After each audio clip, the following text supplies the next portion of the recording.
2026 May മാസം 18-ാം തീയതിയാണ് കേരളത്തിൻ്റെ മുഖ്യമന്ത്രിയായി വി.ഡി. സതീശനും അദ്ദേഹത്തിനൊപ്പമുള്ള 20 മന്ത്രിമാരും സത്യപ്രതിജ്ഞ ചെയ്ത് അധികാരമേറ്റത്. കോൺഗ്രസിനെ സംബന്ധിച്ചിടത്തോളം 21 അംഗ മന്ത്രിസഭയിൽ 12 അംഗങ്ങളുടെ പ്രാതിനിധ്യമാണ് ലഭിച്ചിരിക്കുന്നത്. കോൺഗ്രസിന് ഏറെക്കാലങ്ങൾക്ക് ശേഷമാണ് 12 മന്ത്രിമാരെ, മുഖ്യമന്ത്രി ഉൾപ്പെടെ 12 മന്ത്രിമാരെ ഒരു ക്യാബിനറ്റിൽ UDF അധികാരത്തിലെത്തുമ്പോൾ ലഭിക്കുന്ന സാഹചര്യം സംജാതമായിട്ടുള്ളത്. കോൺഗ്രസിനെ സംബന്ധിച്ചിടത്തോളം UDFിനെ സംബന്ധിച്ചിടത്തോളം ജനങ്ങളുടെ വലിയ പ്രതീക്ഷകളാണ് ഈ മന്ത്രിസഭയ്ക്ക് മേലുള്ളത്. ഈ മന്ത്രിസഭയെ സംബന്ധിച്ച് പറയുമ്പോൾ പിണറായി വിജയൻ്റെ ദുർഭരണത്തിൽ നിന്ന് കേരളത്തെ മോചിപ്പിക്കുവാനും വികസനത്തിൻ്റെ പുതുയുഗത്തിലേക്ക് കേരളത്തെ നയിക്കുവാനും പ്രാപ്തിയുള്ള ഒരു സർക്കാരിന് എന്ന നിലയിലാണ് ജനങ്ങൾ ഈ സർക്കാരിനെ നോക്കിക്കണ്ടത്. വി.ഡി. സതീശൻ ഈ തെരഞ്ഞെടുപ്പ് പ്രചരണ കാലത്ത് മുന്നോട്ട് വെച്ചിട്ടുള്ള ആശയങ്ങളെ ജനങ്ങൾ ഹൃദയത്തിലേറ്റിയതുകൊണ്ടാണ് ഇത്രമാത്രം അത്യുജ്വലമായ ഒരു വിജയവും UDFിന് നേടിയെടുക്കുവാൻ സാധിക്കുന്നത്. മന്ത്രിസഭ അധികാരമേറ്റ് 15 ദിവസം പിന്നിടുമ്പോഴേക്കും മന്ത്രിമാരുടെ പ്രകടനമൊന്നും വിലയിരുത്താറായിട്ടില്ല എന്നത് ഏതു കൊച്ചുകുട്ടിക്കും അറിയാവുന്ന കാര്യമാണ്. എന്നിരുന്നാൽ പോലും കേവലം 15 ദിവസം കൊണ്ട് ജനങ്ങൾക്കിടയിൽ വലിയ പ്രതീക്ഷ ജനിപ്പിച്ച 3 UDF മന്ത്രിമാരെക്കുറിച്ച്, കൃത്യമായി പറഞ്ഞാൽ 3 കോൺഗ്രസ് മന്ത്രിമാരെക്കുറിച്ച് പറയുവാനായിട്ടാണ് ഈ വീഡിയോയിലൂടെ ആഗ്രഹിക്കുന്നത്. ഈ പട്ടികയിലെ ഒന്നാമത്തെ ആൾ എന്ന് പറയുന്നത് ഏവർക്കും ഊഹിക്കാവുന്നത് പോലെ തന്നെ മുഖ്യമന്ത്രിയായിട്ടുള്ള വി.ഡി. സതീശൻ തന്നെയാണ്. ജൻസികളുടെ പുക്കി മുഖ്യമന്ത്രിയായ വി.ഡി. സതീശനെ കേരളത്തിൻ്റെ രക്ഷകനായിട്ടാണ് ഇന്ന് ഈ ജനത നോക്കിക്കാണുന്നത്. കടുത്ത സാമ്പത്തിക പ്രതിസന്ധിയിലൂടെ കടന്നുപോകുന്ന ഈ സംസ്ഥാനത്തെ കൃത്യമായ ഭരണപരിഷ്കാരത്തിലൂടെ വികസനത്തിൻ്റെ പുതുപാതയിലേക്ക് നയിക്കുവാൻ വി.ഡി. സതീശന് കഴിയുമെന്ന് ജനങ്ങൾ ആത്മാർത്ഥമായി വിശ്വസിക്കുന്നുണ്ട്. ഏതൊക്കെയാണെങ്കിലും വി.ഡി. സതീശന് ഈ പ്രതീക്ഷകളൊക്കെ പൂവണിക്കുവാൻ സാധിക്കുമോ എന്ന് കണ്ടറിയുവാൻ നാം ഇനി മാസങ്ങളോളം കാത്തിരിക്കേണ്ടതുണ്ട്. എന്നിരുന്നാൽ പോലും ആദ്യഘട്ടത്തിൽ വെറും 15 ദിവസങ്ങൾ മന്ത്രിസഭ പിന്നിടുമ്പോൾ തന്നെ ജനങ്ങളോട് നൽകിയ വാഗ്ദാനങ്ങൾ പാലിക്കുവാനും കൃത്യമായി തൻ്റെ വാഗ്ദാനങ്ങളിൽ ഇടപെടൽ നടത്തിക്കൊണ്ട് അത് മുന്നോട്ട് കൊണ്ടുപോകുവാനും വി.ഡി. സതീശന് സാധിച്ചിട്ടുണ്ട്. സർക്കാരിൻ്റെ ആദ്യ ക്യാബിനറ്റ് യോഗത്തിൽ തന്നെ ജനപ്രിയമായിട്ടുള്ള ഇന്ദിരാ ഗ്യാരണ്ടികളിൽ ചിലത് എന്ന് നടപ്പാക്കുമെന്ന് പ്രഖ്യാപിച്ചതിനു പുറമെ ഈ 10 വർഷക്കാലവും പിണറായി ഭരണകൂടത്തിൻ്റെ ഇരകളായി കോൺഗ്രസിന് വേണ്ടി കടുത്ത പീഡനങ്ങൾ ഏറ്റുവാങ്ങിയ പാർട്ടി പ്രവർത്തകരെ ഹൃദയത്തോട് ചേർത്ത് പിടിക്കുന്ന നിലപാടുകളും വി.ഡി. സതീശൻ്റെ ഭാഗത്തു നിന്ന് ഉണ്ടായിട്ടുണ്ട്.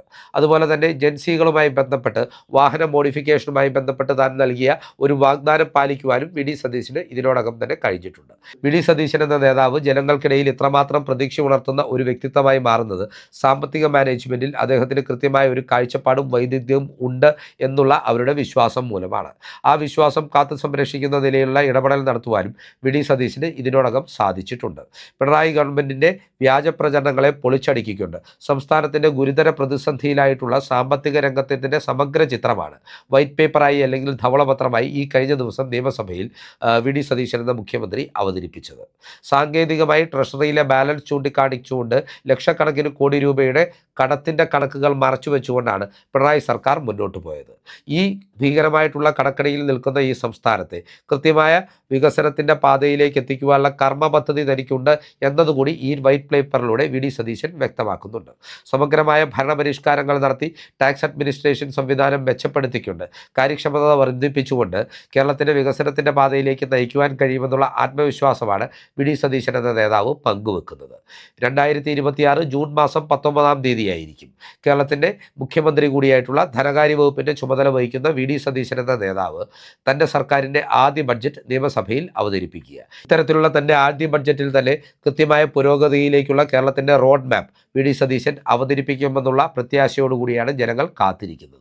അതിനാൽ തന്നെ ഭരണത്തിലേറി 15 ദിവസങ്ങൾ പിന്നിടുമ്പോൾ ഏറ്റവും കൃത്യമായി ജനത്തെ കയ്യിലെടുക്കുവാൻ കഴിഞ്ഞിട്ടുള്ള മന്ത്രി ആരെ എന്ന് ചോദിച്ചാൽ അത് മുഖ്യമന്ത്രിയാണ്, വി.ഡി. സതീശൻ തന്നെയാണ് എന്ന് നമുക്ക് പറയേണ്ടി വരും. വി.ഡി. സതീശൻ കഴിഞ്ഞാൽ ഈ മന്ത്രിസഭയിലെ ഏറ്റവും സീനിയർ ആയിട്ടുള്ള അംഗങ്ങൾ എന്ന് പറയുവാൻ കഴിയുന്നത് 2 ആളുകളെയാണ്. അത് മുസ്ലിം ലീഗ് നേതാവായിട്ടുള്ള പി.കെ. കുഞ്ഞാലിക്കുട്ടിയും കോൺഗ്രസ് നേതാവായിട്ടുള്ള രമേശ് ചെന്നിത്തലയുമാണ്. കോൺഗ്രസ് നേതാവായിട്ടുള്ള Ramesh Chennithala KPCC president, AICC working committee അംഗം, അതുപോലെ തന്നെ മുൻ ആഭ്യന്തരമന്ത്രി, മുൻ പ്രതിപക്ഷ നേതാവ് എന്നീ നിലകളിലെല്ലാം തൻ്റെ ഭരണ മികവ് പ്രകടിപ്പിച്ചിട്ടുള്ള വ്യക്തിത്വമാണ്. രമേശ് ചെന്നിത്തലയെ സംബന്ധിച്ച് പോലീസ് വകുപ്പ് എന്ന വകുപ്പ് കൈകാര്യം ചെയ്യുവാൻ ലഭിച്ചത് തന്നെ വി.ഡി. സതീശൻ എന്ന തൻ്റെ ജൂനിയർ ആയിട്ടുള്ള നേതാവിന് കീഴിൽ മന്ത്രിസഭയിൽ ചേരുവാൻ രമേശ് തയ്യാറായത് തന്നെ ആഭ്യന്തര വകുപ്പ് വാഗ്ദാനം ചെയ്തുകൊണ്ട് കോൺഗ്രസ് ഹൈക്കമാൻഡ് നേരിട്ട് നിർബന്ധിച്ചതിനാലാണ്. ആഭ്യന്തരമന്ത്രി എന്ന നിലയിൽ ആദ്യ ദിവസം മുതൽക്കേ തന്നെ തൻ്റെ ഉത്തരവാദിത്വത്തോട് 100% കൂറ് പുലർത്തി മുന്നോട്ട് പോകുവാൻ രമേശ് ചെന്നിത്തലയുടെ ഭാഗത്തു നിന്ന് കൃത്യമായ ഇടപെടലുകൾ സംഭവിച്ചിട്ടുണ്ട്. കേരളത്തിൽ ഇപ്പോൾ ഉയർന്നിട്ടുള്ള ഏറ്റവും ഏറ്റവും വലിയ വെല്ലുവിളി എന്ന് പറയുന്നത് ലഹരി മാഫിയയുടെ വർദ്ധിച്ചു വരുന്ന സ്വാധീനമാണ്. ഇതിന് തടയിടാനായിട്ടാണ് ഓപ്പറേഷൻ തൂഫാൻ എന്ന പദ്ധതി അദ്ദേഹം പ്രഖ്യാപിച്ചിരിക്കുന്നത്.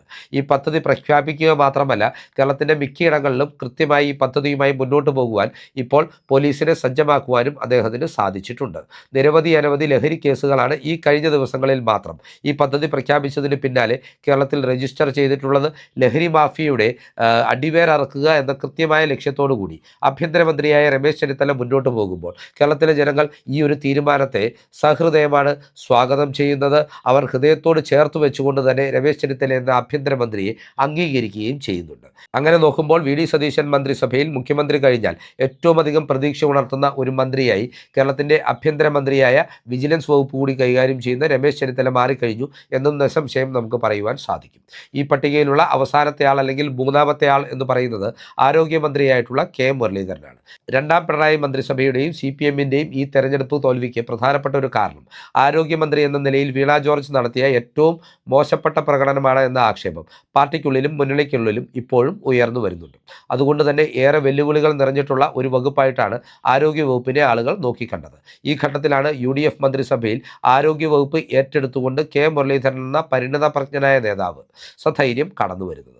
വീണ ജോർജ് മന്ത്രിയായിരുന്ന കാലത്ത് എന്ത് തെറ്റുകുറ്റങ്ങൾ ആരോഗ്യവകുപ്പിൽ സംഭവിച്ചാലും, എന്ത് അനാസ്ഥയുണ്ടായാലും അതിനെയെല്ലാം സിസ്റ്റത്തിൻ്റെ ഫെയിലിയർ എന്ന് പറഞ്ഞ് ന്യായീകരിച്ച് ക്യാപ്സൂൾ ഇറക്കുന്ന ഒരു മന്ത്രിയെയാണ് നമുക്ക് കാണുവാൻ കഴിഞ്ഞിട്ടുള്ളത്.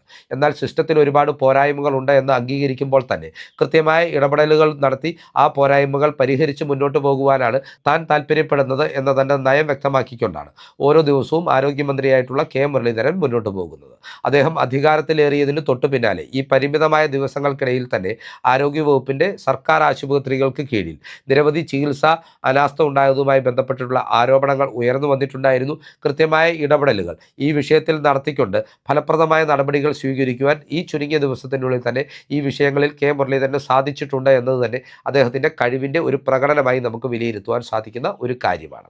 കെ മുരളീധരനെ സംബന്ധിച്ചിടത്തോളം ഇതിനു മുമ്പ് അദ്ദേഹം മന്ത്രിയായി തുടർന്നത് കേവലം 6 മാസമായിരുന്നു. AK ആന്റണി മന്ത്രിസഭയിൽ വൈദ്യുതി മന്ത്രിയായി ചുമതലയേറ്റ കെ മുരളീധരൻ എന്നാൽ നിയമസഭാ അംഗമാകുവാനുള്ള തെരഞ്ഞെടുപ്പിൽ ബൈ ഇലക്ഷനിൽ പരാജയപ്പെട്ടതോടുകൂടി നാണം കെട്ട് ഈ പദവി വെച്ച് ഒഴിയേണ്ട സാഹചര്യം ഉണ്ടായ ആളാണ്.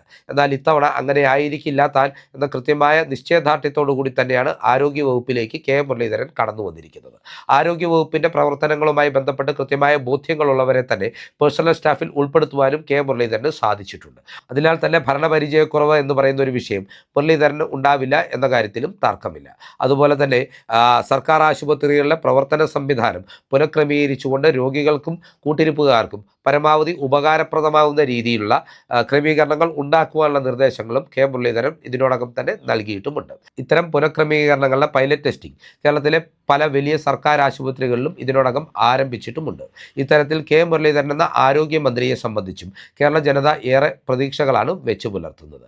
ഇങ്ങനെ അധികാരമേറ്റെടുത്ത് ഏറ്റവും ചുരുങ്ങിയ ദിവസങ്ങൾക്കുള്ളിൽ തന്നെ ജനങ്ങളുടെ ഒരു ആത്മവിശ്വാസവും വിശ്വാസവും നേടിയെടുക്കുവാനും ജനഹൃദയങ്ങളിൽ ഒരു പ്രത്യാശയുടെ പൊൻകിരണം വിരിയിക്കുവാനും സാധിച്ചിട്ടുള്ള UDF മന്ത്രിസഭയിലെ കോൺഗ്രസ് മന്ത്രിമാരെ പരിചയപ്പെടുത്തുന്ന ഈ വീഡിയോ ഇവിടെ അവസാനിപ്പിക്കുകയാണ്. കൂടുതൽ രാഷ്ട്രീയ വാർത്തകൾക്കും വിശകലനങ്ങൾക്കുമായി ഞങ്ങളുടെ ചാനൽ സബ്സ്ക്രൈബ് ചെയ്യുക. നന്ദി.